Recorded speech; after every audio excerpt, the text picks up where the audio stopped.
Hey everybody, how's it going? Today we're painting Caduceus Clay.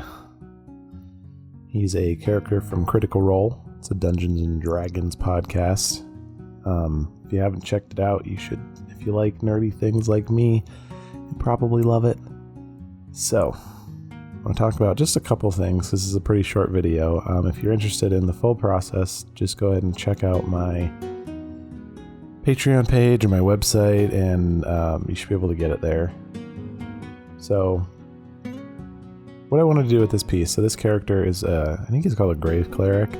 Basically what he does is, he's a healer, but he's also got some sort of necromantic kind of stuff happening with the undead.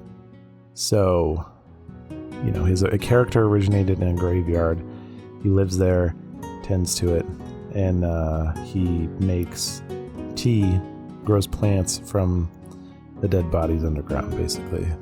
So I want him to be holding this old nasty skull that is growing a flower, and that I think is kind of symbolic of his entire character. So I started out with a quick sketch with my sketch brush, and then on a new layer I have, so on the original layer I've knocked that down in opacity, and then on a new layer I go in with my sketch brush again and kind of clean up the line work. I started out with one face that just wasn't doing it, and so I felt I needed more reference and something that was more befitting the character. So just scrapped it, and I think I'm a lot happier with what I have now. I think it looks a lot more realistic, but also holds on to the character. My process is pretty similar for all of these paintings, where I put in my background color first.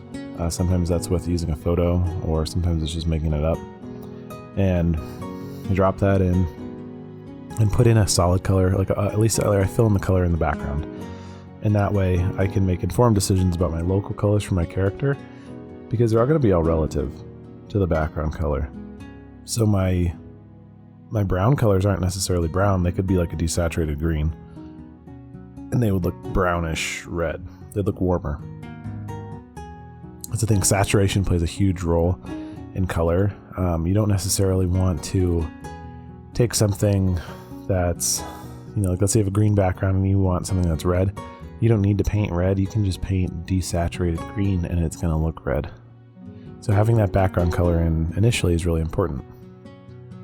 The other thing that I focused on a lot with this painting was the focal point. I didn't want my character to, his face to necessarily be the focus. I wanted the skull and the flower to be the main part of this painting.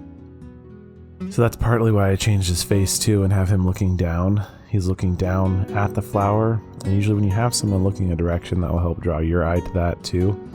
Because, as humans, if somebody's looking at something, we tend to look that way too, to just see what's going on. So it's just kind of a composition trick, and I think it works pretty well for this.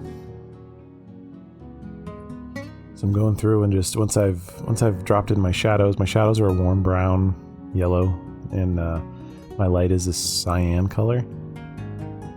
Once I have all that stuff established, I just flatten everything down, and I have my main layer with my character and then my background layer. I usually just paint on a couple layers. I'll take I'll make a new layer on top and paint, and then once I'm happy I'll just flatten it down. I don't like to have too many layers because it just creates clutter, and I feel like what's the point, right? Unless it's a client piece, because then oftentimes there's revisions and you want to be able to make those changes. But if it's my own personal thing, I'm not going to be changing anything, so I just flatten it all down. I'm trying to imply a lot of detail as well. I don't want to sit there and draw a bunch of really intricate designs on his clothing, so just kind of a lot of swirls and random shapes. Same with the flowers. They're very loose and implied, but I think that's okay because they're not the actual focus. When you're painting something, you always got to remember, you have to go back to your focus. What's the most important thing that you're painting? And it's not the embroidery, it's not the stitching. It's all about the skull. It's all about the flower. Everything else is secondary. So the background, I mean, it's really loose and it's really just smoky, and it reads like you can tell he's in a graveyard in a forest. That's all I wanted. And the thing that's important is that flower. The flower has a lot of crisp lines and hard edges, and that helps to define it as a focus. It also has the most contrast. That's the area of the painting with the most contrast. The rest is more subdued. The value range is tighter. In this case, the background is slightly lighter than the foreground and has less contrast than the foreground. Even the character has more contrast than the background, but then the flower has the most contrast. I saved my lightest lights for the flower and my darkest darks for the skull, and that was entirely intentional. These are important things to think about when you're painting. It's not necessarily the first thing you think about naturally, but once you do a lot of paintings and stuff, you'll kind of learn these little tricks, and they help drastically with the quality of the finished painting. So always remembering what's the point of the painting and what's your focus. That's really, if you take away anything today, that's what you should remember. So if you're interested in we've got a full-length video. It's like 45 minutes. Check out my website.